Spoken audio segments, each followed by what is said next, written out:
क्या आपने कभी अपनी मम्मी को या अपनी दादी को शाम को सूरज ढलने के बाद झाड़ू लगाते हुए देखा है? बिल्कुल नहीं देखा होगा, बल्कि वो तो ये कहते होंगे कि सूरज ढलने के बाद झाड़ू बिल्कुल नहीं लगाना चाहिए, इससे धन की देवी घर से लूट कर चली जाती हैं और घर में दरिद्रता आती है। आखिर इसके पीछे का साइंटिफिक कारण क्या है? तो दरअसल पहले के समय में जब लाइट का आविष्कार नहीं हुआ था, लोगों के घर पे बल्ब नहीं थे, लोगों के घर पर प्रकाश करने के लिए लैंप और लालटेन का इस्तेमाल किया जाता था, जिनकी की रोशनी काफ़ी कम होती थी। इसी वजह से रात को जब झाड़ू लगाया जाता था तो अंधेरे में झाड़ू लगाने की वजह से घर की कुछ कीमती चीज़ें कभी कभी कचरे में चली जाया करती थीं।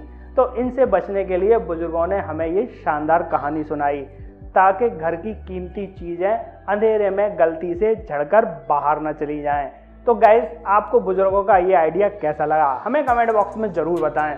आपने पुराने बड़े बुजुर्गों को कहते हुए सुना होगा कि शाम को सूरज ढलने के बाद नाखून नहीं काटने चाहिए और शेविंग भी नहीं करनी चाहिए।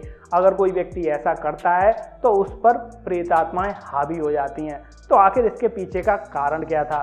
तो दरअसल पुराने समय में बिजली की कोई व्यवस्था नहीं थी।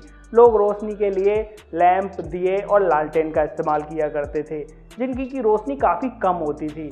और इस कम रोशनी में अगर कोई अपने नेल काटता था तो उसके नेल के साथ साथ उसकी स्किन कटने के चांसेस भी बढ़ जाते थे। और सेम स्थिति शेविंग के साथ भी होती थी, उसमें भी कटने के चांसेस बढ़ जाते थे।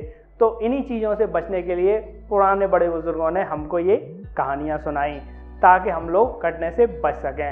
आपने देखा होगा कि जब सूर्य पड़ता है उस समय लोगों को घर से बाहर निकलने के लिए मना कर दिया जाता है, और प्रेग्नेंट महिलाओं की तो छत पर जाने की भी बिल्कुल मनाही होती है। तो आखिर इसके पीछे का साइंटिफिक कारण क्या है?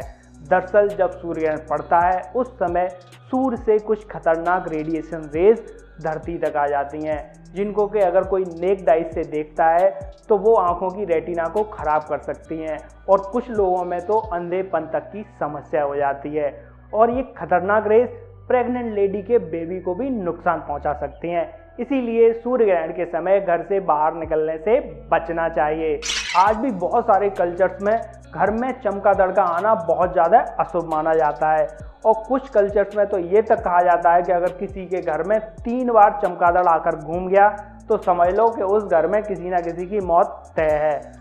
तो इसके पीछे का साइंटिफिक कारण है। दरअसल चमगादड़ की वजह से अब तक लाखों लोगों की मौत हो चुकी है। तो आपको बता दूं, दरअसल चमगादड़ों की वजह से रेबीज, नीपा, हैंड्रा, एबोला, मारबर्ग और अब तो कोरोना जैसी बीमारी तक लोगों में फैल चुकी है, और जिसकी वजह से लाखों लोगों की जानें तक गई थीं।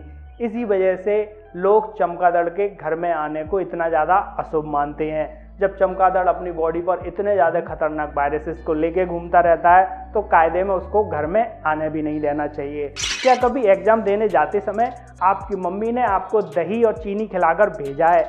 ज़रूर भेजा होगा, लेकिन इसके पीछे का साइंटिफिक कारण क्या है? क्या दही चीनी खाने से एग्ज़ाम अच्छा होता है?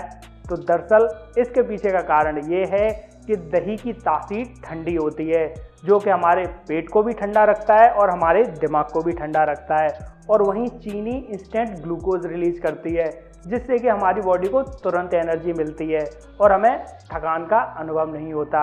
इसी वजह से हमारे एग्ज़ाम अच्छे जाते हैं। इसीलिए जब भी कोई व्यक्ति किसी अच्छे काम से घर के बाहर जा रहा होता है तो उसको दही और चीनी खिलाकर भेजा जाता है।